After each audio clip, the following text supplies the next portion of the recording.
Je vais vous présenter aujourd'hui quelques aspects concernant le développement de nouvelles variétés de vignes résistantes aux maladies et en particulier quelques aspects concernant leur conception, leur création, mais aussi la position de l'INRA concernant leur déploiement. Tout d'abord, je voulais souligner quelques-uns des enjeux de la viticulture française auxquels pouvait s'attaquer la génétique. Il s'agit bien sûr là pas de tous les enjeux de la viticulture française, mais de ceux qui concernent en tout cas l'approche génétique. Donc le premier enjeu, c'est de réduire ou de supprimer la consommation de fongicides, et notamment les fongicides antimildiou et anti-oïdium, compte tenu des quantités massives de fongicides employés en viticulture et de leur coût, de leur impact sur l'environnement, mais aussi sur la santé humaine. Et là, je ne parle pas des consommateurs, bien sûr, je parle plutôt des applicateurs, des viticulteurs. Également des conséquences concernant l'apparition de souches de ces pathogènes résistantes aux fongicides. Alors, le second enjeu, c'est également de développer des moyens de lutte vis-à-vis des agents pathogènes qui sont difficiles à contrôler par des méthodes disponibles, donc au premier rang desquelles le cournouet, mais vous me direz aussi les maladies du bois. Et enfin, le troisième enjeu, c'est de maintenir dans un contexte de changement climatique les propriétés de qualité, de typicité des cépages. Alors, donc pour essayer de répondre à ces enjeux, l'INRA a développé des programmes de sélection dédiés à la fois aux variétés de cuves, aux variétés de table et aux porte-greffes. Et pour ce qui s'agit des variétés de cuves, le principal objectif est de développer des variétés possédant une résistance durable, et j'insiste sur durable, et on verra par la suite ce que j'entends par durable, au mildiou à l'oïdium, et qui possèdent bien entendu des bonnes aptitudes culturales et œnologiques, et qui sont adaptés aux grands ensembles viticoles français. Pour les variétés de table, les objectifs sont très voisins, simplement adaptés aux caractéristiques demandées pour les raisins de table. Et enfin, pour les porte-greffes, évidemment, il faut développer des porte-greffes résistants au phylloxéra, mais également résistants, ou en tout cas capables de limiter la recontamination par le virus du cournouet, qui est le principal objectif que nous avons développé. Pour atteindre ces objectifs, on a mis en place un projet qui s'appelle ResGrape.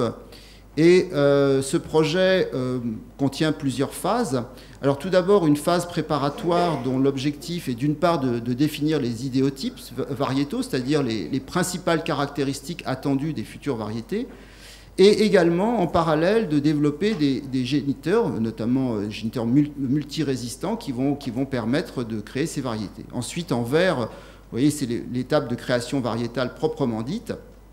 Mais une fois la variété créée, eh bien, le travail ne s'arrête pas, parce qu'il faut d'une part développer des systèmes de culture innovants qui vont être adaptés à ces nouvelles variétés, mais également penser à la gestion, à la valorisation et au déploiement de ces variétés.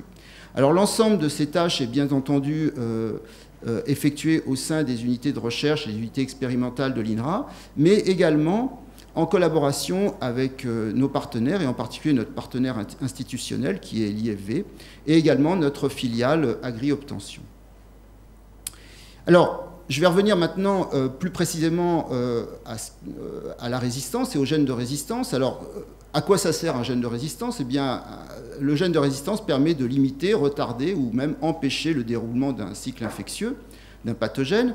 Et l'utilisation de ces gènes de résistance s'est particulièrement accrue ces dernières années avec l'exigence croissante du respect de l'environnement et de la diminution des pesticides. Alors, cependant, contrairement à d'autres caractères, la résistance n'est pas un caractère forcément stable dans le temps, puisque le contrôle des maladies qui est issu de ces gènes de résistance peut subir au cours du temps une perte d'efficacité liée à l'apparition de nouvelles souches d'agents pathogènes. Alors pour comprendre un peu cette chose, eh bien, je reviens juste un petit peu sur comment fonctionne une interaction plante-pathogène. Alors, quand une plante est résistante, eh bien, elle a un facteur de résistance, là, que j'ai appelé R, qui est capable de reconnaître un facteur du pathogène qu'on appelle facteur d'avirulence, ici AVR. Et donc, quand cette reconnaissance du facteur AVR par le facteur R a lieu, eh bien, on a une cascade de réactions, de signalisation qui conduit à la plante la plante à mettre en place tout un ensemble de défenses qui va lui permettre de se protéger contre le pathogène. Alors, ici, donc, pour avoir une résistance, il faut un facteur R, donc un gène de résistance, qui reconnaît un facteur AVR. Si ce facteur R n'est pas là, évidemment, eh bien, vous allez avoir une plante qui est sensible. Et là, bon, j'ai illustré ça par une attaque de mildiou. Mais ce qui peut se produire aussi, c'est qu'en présence du facteur R, le facteur AVR varie, change et devient petit AVR. Et à ce moment-là, ce petit AVR n'est plus reconnu par ce facteur R. Et de nouveau, la plante est sensible. Et c'est un peu comme ça qu'on explique le phénomène de contournement d'une résistance. Ce qui veut dire que comme les gènes de résistance qui sont identifiés à ce jour dans les ressources génétiques ne constituent pas une ressource infinie, c'est une ressource limitée, il est donc indispensable de définir des règles d'exploitation de ces sources de résistance afin d'éviter les contournements et de maximiser leur durée d'utilisation. D'une manière générale, comment on définit une résistance durable ? Eh bien, une résistance durable, c'est une résistance qui reste efficace dans un cultivar après une période de diffusion commerciale prolongée. Alors, vous allez me dire, c'est intéressant comme définition, mais ça reste un jugement rétrospectif, c'est-à-dire qu'on le sait une fois que la variété est développée, déployée et cultivée. Alors maintenant, de nombreuses études sur beaucoup de pathosystèmes, donc d'interactions entre différentes espèces de plantes et différents pathogènes, permettent d'avoir quelques éléments qui permettent de construire des résistances plus durables. Alors d'une part, le premier élément, c'est qu'il faut pyramider plusieurs gènes de résistance dans une même variété. Alors ça signifie quoi ? Vous voyez bien l'image de la pyramide, c'est-à-dire qu'il faut accumuler progressivement plusieurs gènes de résistance et ne pas travailler avec un seul gène de résistance vis-à-vis d'un pathogène. Il faut combiner des mécanismes de défense. Donc il faut connaître ces mécanismes de défense, et puis il faut utiliser également des gènes qu'on appelle à spectre large, c'est-à-dire qui sont capables de contrôler plusieurs souches d'un même pathogène et pas simplement un seul. Et enfin, une fois que la variété est créée, on peut également développer des itinéraires techniques, culturaux, innovants, qui permettent encore d'améliorer la gestion durable de cette résistance. Alors ça, c'est un exposé que va nous faire Laurent juste après. Alors, de quels facteurs de résistance on dispose actuellement pour lutter contre le mildiou et l'oïdium chez la vigne ? Eh bien, historiquement, à l'INRA, on a commencé par travailler à partir d'une source qui s'appelle Muscadinia rotondifolia, qui est une espèce sauvage localisée en Floride. Et deux gènes ont été utilisés par notre collègue Alain Bouquet, RPV1, qui signifie résistance à Plasmopara viticola, c'est l'agent du mildiou, et RUN, résistance à Uncinula necator, c'était l'ancien nom de l'oïdium. Et ces deux gènes ont été finalement les premiers à être utilisés dans les programmes de sélection. Puis un autre gène, RPV3, a été plus récemment utilisé. Et je voudrais m'arrêter juste sur ce gène, simplement pour vous illustrer le phénomène de contournement. Quand ce gène RPV3, ici dans la variété Bianca, est confronté à des souches comme celle-là, la souche C ou la souche U, eh bien, la plante ici, cette variété est résistante, c'est-à-dire qu'il y a un tout petit peu de sporulation et une réaction nécrotique qui illustre le phénomène de résistance. En revanche, quand on change de souche, ici la souche L, eh bien, cette variété devient sensible, tout aussi sensible que le chardonnay. Donc là, on a un bel exemple de contournement. Et si je prends l'exemple du gène RUN1, eh bien RUN1 est résistant, totalement résistant à l'oïdium, sauf que des plantes portant RUN1 cultivées aux USA ont développé une infection vis-à-vis de l'oïdium en conditions naturelles. Alors, donc, voilà la liste, alors pas tout à fait complète, mais presque complète des gènes de résistance disponibles vis-à-vis de l'oïdium et du mildiou. Alors, qu'est-ce qu'on peut dire de ça ? Bien, on voit bien que l'origine ici de ces gènes de résistance, c'est pas Vitis vinifera, c'est pas la vigne cultivée, ce sont des vignes sauvages, donc d'origine américaine, comme Muscadinia rotondifolia, divers vitis américains, mais également des vitis d'origine asiatique.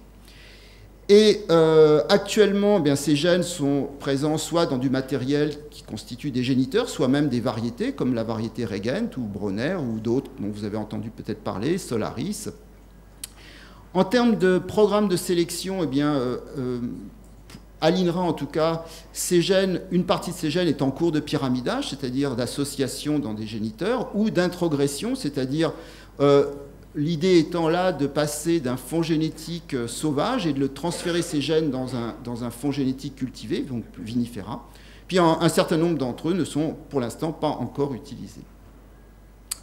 Alors, le principe général, compte tenu du fait qu'on ait tous ces gènes, le principe général du programme d'amélioration et de sélection de vignes résistantes, eh bien, ça consiste d'une part à utiliser une source de résistance sauvage, donc qui est résistante souvent à une ou plusieurs maladies, mais bien sûr qui est porteuse de défauts culturaux œnologiques, et de croiser ces sources de résistance avec des variétés cultivées qui, elles, en revanche, sont bien sûr bonnes du point de vue de leur qualité et présentent la typicité adaptée à la viticulture française, mais sont sensibles aux maladies.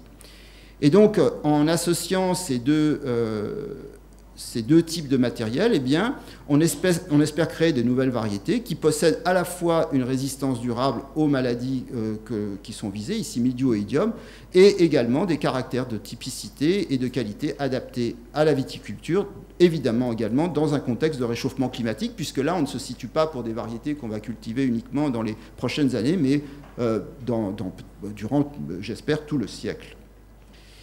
Alors, vous voyez bien qu'ici, l'idée, c'est de cumuler plusieurs caractères de résistance, plusieurs gènes de résistance, mais également des gènes qui confèrent de la qualité ou des caractères d'adaptation. Alors, voilà un exemple de ce qui a été jusqu'à présent réalisé à l'INRA. Donc, on part ici de Muscadinia rotundifolia, qui est une espèce sauvage, et on va la recroiser plusieurs fois avec des variétés cultivées, pour obtenir, après 5 rétrocroisements, eh bien, des plantes qui possèdent ici 2 gènes de résistance, RPV1 pour le mildiou, RON1 pour l'oïdium, et qui possèdent des caractéristiques, en termes de caractéristiques culturaux et œnologiques, tout à fait adaptées aux contraintes viticoles françaises. Alors, simplement, je vous l'ai dit, mettre qu'un seul gène de résistance, ce n'est probablement pas une bonne solution. Donc, à partir de ce matériel, eh bien, ce qu'on a fait, c'est qu'on l'a recroisé avec d'autres sources de résistance, ici la variété Regent, pour produire de nouveaux hybrides expérimentaux possédant cette fois-ci 2 gènes de résistance à chacune des 2 maladies.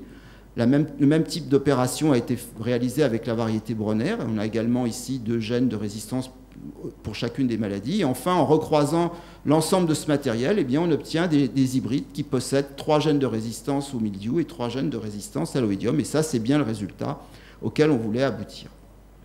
Alors, une fois ces hybrides qui constituent finalement les variétés candidates sont obtenus, eh bien, il faut les expérimenter. Alors, l'expérimentation se réalise en 3 phases. Une première phase qui se passe c'est une phase de sélection précoce qui se déroule en serre et au laboratoire, où on utilise des marqueurs génétiques qui permettent de suivre et de caractériser les plantes en termes de gènes de résistance qu'elles possèdent. Mais également, on a des tests rapides qui permettent de juger de leur valeur en termes de résistance au mildiou, à l'oïdium. Cette phase permet également de produire le matériel végétal qui va servir à la phase suivante, qui est là une expérimentation au vignoble. Donc cette expérimentation au vignoble, cette première expérimentation au vignoble a lieu au sein d'un réseau INRA sur 4 sites. Et dès ce niveau, évidemment, on mesure la résistance à différents pathogènes, des caractères de phénologie, d'architecture, de rendement, mais également, on réalise des vinifications qui permettent de juger la qualité du vin. Ensuite, une deuxième phase d'expérimentation au vignoble est réalisée, cette fois-ci dans un réseau géré par l'IFV et qui implique également ses partenaires. Et là encore, la valeur agronomique et technologique et environnementale de ces variétés est testée. Et en réalité, cette phase finale constitue le fond de dossier qui permettra l'inscription ou non de la variété au catalogue. Alors, voilà un peu le réseau en termes expérimental. Donc, il y a des unités INRA, l'IFV, des organismes régionaux, des chambres d'agriculture, des comités interprofessionnels. La carte n'est pas à jour parce que, par exemple, il manque par exemple un point ici en Champagne. Mais bon, voilà, c'est un réseau qui est quand même relativement important et qui a permis de gagner beaucoup en temps de sélection. Auparavant, un programme de sélection comme ça, c'était 25 ans. Maintenant, on l'a réduit à 15 à 16 ans. Alors, en termes de programme, où en est-on? Donc, on a une première phase qu'on appelle Resdur 1, donc qui vise à accumuler 2 gènes de résistance, comme je vous l'ai dit, au milieu alloïdium. On a prévu 3 à 4 variétés, peut-être un peu plus, et la première inscription est prévue en 2016. Donc les premières variétés seront proposées à l'inscription en 2016. Alors, que dire de ces variétés? Bien, elles présentent un niveau de résistance partielle de très haut niveau, puisque là, on a un de ces hybrides candidats sans traitement phytosanitaire. Vous voyez à côté, dans le même essai, le chardonnay sans protection fongicide. Bon, bah, l'effet est très clair. Et en termes de qualité, eh bien, ici, on a un score de qualité globale qui a été donné par une dégustation à l'aveugle avec 12 dégustateurs. On a un contrôle ici qui est le merlot, puisque c'est des variétés ici plutôt de vin rouge. Le merlot, bien sûr, qui est traité. Et on voit, par exemple, que ces 4 hybrides candidats verts ont un niveau de qualité équivalent au merlot. Alors, suite à ces premières vagues Resdur 1, on a une vague qui s'appelle Resdur 2, c'est pas très original, puis Resdur 3, qui cumule, là encore, 2 puis 3 gènes de résistance, dont les premières inscriptions seront proposées en 2020 et en 2023. Voilà, donc, qu'en est-il maintenant des perspectives de ce projet? Bien, tout d'abord, on va bien sûr continuer à pyramider, à progresser les facteurs de résistance, créer de nouveaux géniteurs, préparer bien sûr les propositions à l'inscription de ces premières vagues de variétés qui associent plusieurs sources de résistance, et également engager le transfert des compétences vers les partenaires de la filière, et en particulier l'IFV, puisque l'INRA n'a pas vocation, quelles que soient les espèces, d'ailleurs ça ne touche pas que la vigne, à faire de l'amélioration génétique pendant trop longtemps. Donc nous, ce qui nous intéressait, c'est de faire la preuve du concept. Et évidemment, on va garder une partie de notre activité de création de géniteurs, mais il est très probable que la partie création variétale proprement dite soit prise en charge par d'autres opérateurs. Et enfin, un point très important, c'est de mettre en œuvre, comme je vous l'ai dit au début de mon exposé, des stratégies de gestion durable de ces variétés, en particulier à travers des itinéraires techniques et culturaux adaptés. Voilà, donc je conclurai simplement par rapport à tout ce que je vous ai dit sur le déploiement des variétés résistantes, en vous présentant le point de vue de l'INRA, et en particulier le point de vue de la Direction générale de l'INRA sur le déploiement de ces variétés, puisque, bon, en réalité, il y a des hybrides candidats qui sont des variétés potentiellement, mais avec un seul gène, donc dites monogéniques. Donc nous avons, nous, au niveau de l'INRA, décidé de ne pas déployer ces variétés pour des raisons que je vous ai expliquées, ces risques importants de contournement, mais que ces variétés restent quand même un sujet de recherche, et donc on continue à les étudier. Et en revanche, ce qu'on a décidé, c'est d'inscrire des variétés à plusieurs gènes, donc polygéniques, donc comme je vous l'ai dit, dès 2016. Voilà, je vous remercie de votre attention.